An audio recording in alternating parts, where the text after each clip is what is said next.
Following to my previous tutorial, in this screencast, I will discuss about cell references. Prior to that, first I will calculate the distance between two consecutive changes.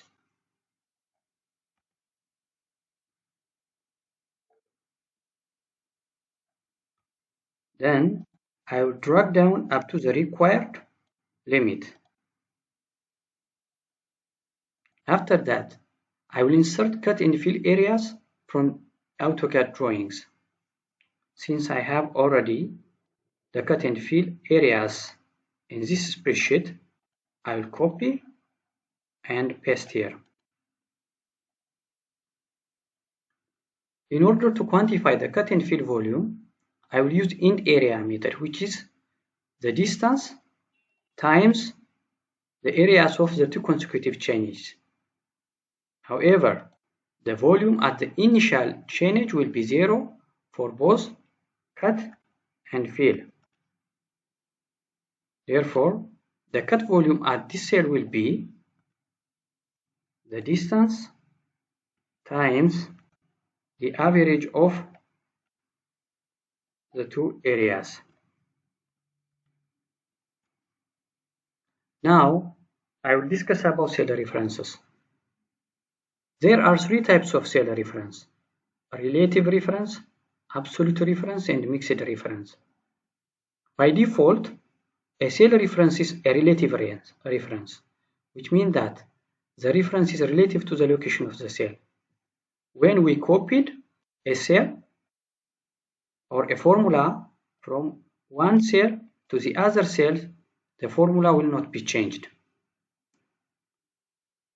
Whereas absolute reference is fixed or locked for both row and column when we copy it from one cell to the other cell.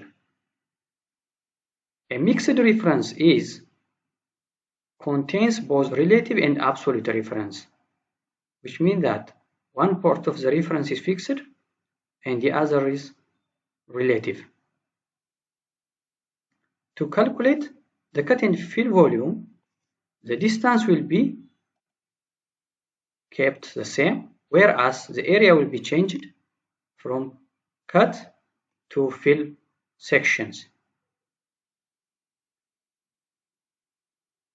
Therefore, I will use a mixed reference for cell D18 and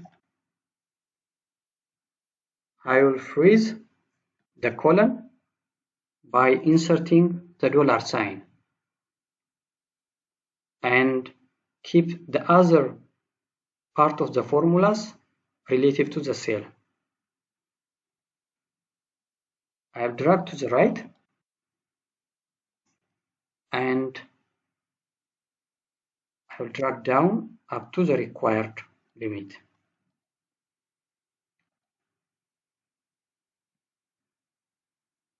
Now, if we check the formulas, the column D is the same for both the cut and fill.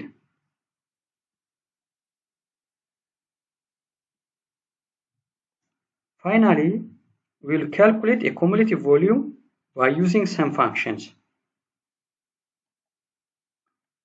In order to insert a sum function, we will use alt equal to.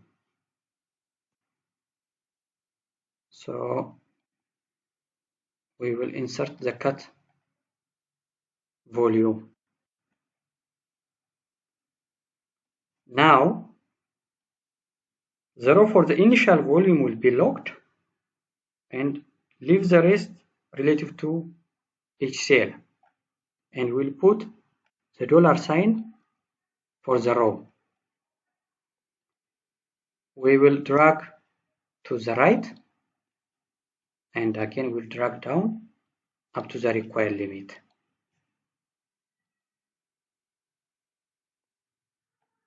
By the way, I will upload this spreadsheet below for your reference.